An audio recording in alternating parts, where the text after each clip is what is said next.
It's no fun when our kids are sick, but we may just have found the silver lining. Apple and raspberry and orange flavoured electrolyte slushies made by Rehydrate. Rehydrate slushies are a tasty way to get essential electrolytes into our little ones when they're dehydrated from sickness or even just the Aussie heat. They're delicious and they'll help your little ones feel better in no time. Grab Rehydrate from Coles today. We're about creating memories, and you don't do that in the lounge room usually. It's the Happy Families podcast. It's the podcast for the time-poor parent who just wants answers now. Hello, this is Dr. Justin Coulson, the author of 6 books about raising happy families, and I'm here with my wife, Kylie, Mrs. Happy Families, the mum to our 6 daughters, one of whom, I don't know if I've told you this or not yet, I caught last night in her bedroom, on her phone, well after lights out, FaceTiming a boy. Is that like, I don't know, the 7 deadly sins in our house? She's broken every rule. She is not allowed to do that. Do you want to join me for the conversation this afternoon? I really could do with some moral support. Yeah, I think I'm going to leave that one to the expert. So anyone who sends us an email and says, oh, your family's so perfect, there it is, the evidence that no, they're not. Not looking forward to this conversation one little bit, but we'll go somewhere nice. We'll make sure that we're in a public place. I'll treat her to an ice cream or a milkshake or something like that. And I'll say, oh, by the way, we need to do some exploring, explaining and some empowering around making the right choices in the evening with boys on telephones. Well, if there's some ice cream, maybe I can join you. All right. Easily swayed. Hey, I want to talk about some feedback that we got via podcasts at happyfamilies.com.au. That's podcasts with an S, podcasts at happyfamilies.com.au. Somebody wrote to us and said, really loved listening to you talking about holidays with the kids and how horrible they are. But we talked about how we plan our holidays. And they wanted to know more about that. We talked about a trip that we had from Wollongong, where we lived, to Brisbane to stay at your parents'. Because let's face it, we've spent the last 20 years, except in the last couple of years, staying with relatives when we've holidayed because we haven't had the money. We've holidayed on a shoestring budget, sleeping on couches and sofa beds. Yeah, and I don't know about you, but holidaying in somebody else's house, sharing their space, doesn't always feel like a holiday. It's a little bit stifling at times. Yeah, not that we're ungrateful. I mean, we've been able to get away from home and do something, but it's not exactly the most relaxing way to holiday, right? No, but one of the things that we've done is in order to kind of, I guess, smooth things over and make it more comfortable for everyone, because nobody likes being, kind of in each other's space 24/7, is creating a plan of activities that we can do with our children that kind of get everybody out and about. And we include, the extended family if they want to join us, or is it just our family goes off and does some things? Yeah, so that there's not 2 or 3 families combined in the living room to have this catch up on holidays. Yeah, we're about creating memories, and you don't do that in the lounge room usually.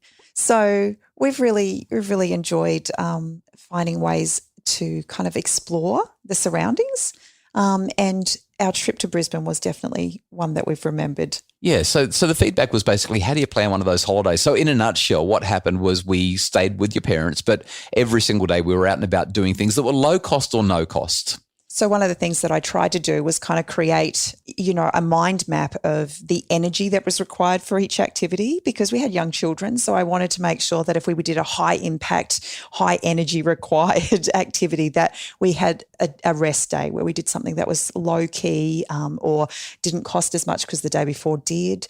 So all of those kinds of things came into my thought process. So there's a couple of things that I could probably share with everybody that might help them if they're struggling to work out what to do with their Stay-Cation. Yeah, well, because COVID, right? I mean, a lot of people are not going to be going on holidays, even though there's talk that, there's a bit more interstate movement and that kind of thing. Most people are pretty much saying, yeah, we're going to stay put. And then this is the other thing, right? I mean, where you live is a tourist destination. People come to where you are because there's stuff to do. But when you live there, you kind of forget that you feel like you've got to go somewhere else to do all the touristy stuff because you live there. And how many untapped gems are literally in your neighborhood or in your nearest suburb or city.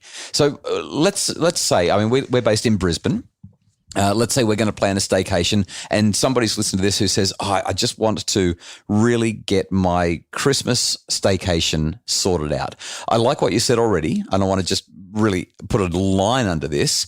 Make sure that the activities that you're planning are going to have the right kind of ebb and flow for the energy output that your family's got the capacity for. So we discovered with young children especially, but even with the big kids, one activity a day is usually enough. And that activity might only last for 2 hours, but it's just, you've got to check in with your kids. If you've got a 3-year-old and you're dragging them all over the countryside, remembering that even driving long distances is tiring. Yeah. Oh, and that's another thing. Like it's okay to travel 2 hours in the car to go and do an activity, because if you went away, I don't know, let's say you go to Cairns, you're going to jump in the car and drive for 2 hours to get wherever you're going to do all the fancy stuff there. So if you're living in Brisbane or Sydney or Melbourne or wherever it is that you're living, so long as the restrictions around coronavirus are, allowing you to do that trip, don't be afraid to do a little bit of a drive. But again, one activity a day is usually enough, even if it's only a short one. So one of the things that I found really, really helpful is recognizing that in order to have a great holiday, you have to have a plan. It just doesn't happen overnight. It doesn't happen in a blink of an eye. Without a plan, it's not going to be as good as it could be. So I want to talk about how you put this plan together, because this is where the real genius came in, and this is why the trip was so good. Your planning was amazing. Let's do that next. It's the Happy Families Podcast. Imagine a home where discipline got results without anyone having to feel bad or in trouble. The Do's and Don'ts of Discipline is a webinar to help parents set limits with love, compassion and humanity. Find it now at happyfamilies.com.au/shop.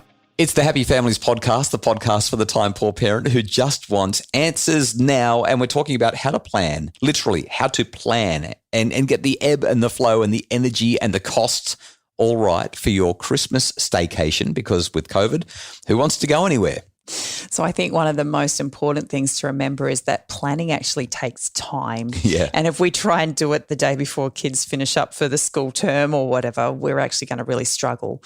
So one of the things that I found really, really helpful for me is that knowing that a holiday's coming up, I kind of, my feelers are going out, at the beginning of the term, knowing that the holiday is going to be 10 weeks down the track. So what are you looking for? So I will, look at what my friends are posting from their previous holidays, and the things that they're posting. If they're local, I'll kind of, just make a mental note, or I will often have, a little notebook where I keep some ideas. Oh, my friends, they went to Fraser Island. That looks like a really cool holiday. Make sure I talk to them about what they did and how they did it. Yeah, or Tangalooma or Moreton or whatever it is, because obviously with that Brisbane connection, that's what we're talking about. But if you're in Tasmania, it might be Bruny Island, or if you're in Sydney, it might be jumping into the middle of Sydney Harbour to Fort Denison or something like that. All that sort of stuff is right there. And when you see someone do it, it sets off this little signal, ding, ding, okay, make sure I lock that one away for our next trip. Yeah, so save the post or, make a note of it so that you've got it there. And then as you actually sit down to create your plan, you've got all of these ideas and you can start to explore them more by utilising their web pages to kind of see whether or not this is something that's actually going to work for your family. But if they're, close friends, having a conversation with them about what worked for them and what didn't. I was going to say, I've seen you do this many times. You'll just jump online and reach out to a friend and say, hey, I saw that you did that activity. What can you tell me about it? Or I know that you went on a trip over there. What did you discover? If you were to do that trip again, what would you do differently? And so you'll just ask those questions, even if it's a local thing. So again, we're based in Brisbane. If we saw somebody go to Moreton Island or go to Straddie, we'd say, what was the best? What was the worst? What would you do? What would you not do? What would you get that information? Where did you get your best money's value? Yeah. Experience? Would you want to take a 6-year-old on that activity? It's really great having that inside scope, because you can talk to the person on the other end of the phone and they'll tell you whatever you want to hear, basically, because they're looking for another sale. But your friends are going to be honest with you. They're going to go, you know what? We took our 4-year-old and we probably shouldn't. Or my 4-year-old loved it. Your kids are going to just have a ball. Where else do you go to get more information to put this plan together? So the other places that I go, I've actually only just started using Tripadvisor. I find that sometimes it can be overwhelming because there's so many reviews, but Tripadvisor has been a brilliant source of information, because it actually brings up other stuff that I haven't even thought of in my search as a result of, I'm putting in, I want to go to I want to do some 4-wheel driving. for instance, and it will bring up whatever's available in my space, and then the reviews. And the reviews are really helpful because there's lots of different families who've done it. Yeah, and something else on TripAdvisor or any of your review sites, so long as you've got a good number of reviews, the research seems to suggest that on average, you can trust what people are saying. You know, on average, if you've got a score of 4.3 out of 5 or 4.6 out of 5, it's going to be pretty good. If you've got 3.7 out of 5, yeah, you might want to give that one a miss. And don't worry about reading every single review because the content can be overwhelming. And from a psychological science point of view, if you've got 1,050 reviews, you can pretty much trust that the average of those reviews is going to be a really good reflection of the quality. Yes, some people have a lousy experience. Yes, some people have exceptional experiences. But on average, if you're scoring, 4.3 or above, you know that this is going to be a pretty good experience unless you get a bad day. One of the things that I've learned from you in utilising the feedback that comes up on TripAdvisor is, you look at the great reviews, but you've also looked at the negatives, and those negatives kind of give you an idea of, is this just somebody having a bad day? But if you have a handful of people who are all saying the same thing, then you kind of go, okay, is this something that I'm willing to kind of, work with? Or is this really not going to work for our family? And so I feel like sometimes reading some of the more negative things can be helpful in you kind of, making sense of what's going on in that space. So we've got Facebook, we've got what our friends are up to, we've got conversations with friends, and we've got TripAdvisor. Where else do you go to get more information? So when we did the Brisbane trip, the one place that actually I found most helpful, because we were looking for activities that were free or low cost, was utilising the local city council's websites.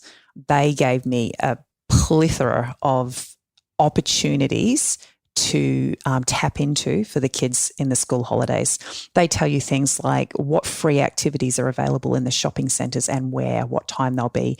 They'll tell you about local theatres. You mentioned we went to a local theatre.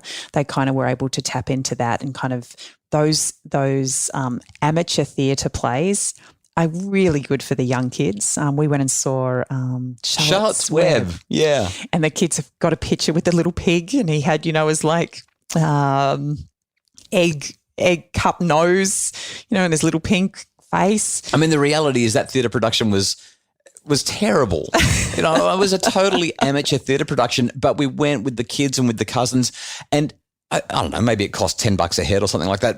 But even though it was terrible, it was so awesome. They loved it, and they loved having a photo with all the cast at the other end. None of whom have ever made it to Hollywood, but it doesn't matter because it was such a great experience. So I think that what you're really highlighting is make sure that you work out how many days of activities you need. Find an activity for every day or every other day. Make sure that it fits your budget, make sure that the energy levels are high, and utilize those easy online resources and the friends and the people that you know. I mean, just having a conversation with someone and saying, we're having a staycation. If you were to stay in this town, the town in which you live, or this city, the city in which we live, and go and do the most fun thing you could do on that day, what would you do? And your friends are going to have loads of ideas. Yeah, so there's one other place I love to go for ideas, Pinterest. Pinterest. I wouldn't have guessed that one. It really is. So I just kind of Google top places or must-see places in Brisbane, and you will have blog post after blog post after blog post of people who have done it and their top tips for the space that you're looking to holiday in. Well, I'm really looking forward to whatever it is that we end up planning. And when I say we, I mean you end up planning for our upcoming Christmas staycation in Brizzy. All I know is that we're having a couple of weeks, and the plan is a day either at the beach or at the pool, followed by a day doing something awesome, followed by another day at the beach or pool, followed by another day doing something awesome for a couple of weeks. So we're looking for 6 or 7 awesome activities around Brisbane. Wherever you are, I hope that you have been able to get some inspiration for how you're going to plan your upcoming Christmas staycation. Thanks so much to COVID. If you are getting away, good luck to you. I hope you enjoy that as well, and hopefully this has been helpful. We sure do hope that you enjoyed the podcast. If you do enjoy the podcast, we invite you to visit Apple Podcasts and leave a rating and a 5-star review, please. It's the reviews that help people to find the podcast and have happier families. Hey, just found out we're in the top 8% of podcasts in terms of the number of people who are listening to what we're saying. So well done, Mrs. Happy Families, doing a great job. How awesome is that? Worldwide, the top 8%. That's crazy. I know. I mean, there's about a bajillion podcasts, so that means that there's probably about 450 million in front of us. But in the top 8%, I'll take that. You know what? We have an executive producer, Craig Bruce, who is helping us to hopefully get into the top 7%, maybe even the top 6. We'll see. And we appreciate Justin Roulon, who is our producer and makes us sound great. If you'd like more info about how to make your family flourish, please visit us for more information at happyfamilies.com.au.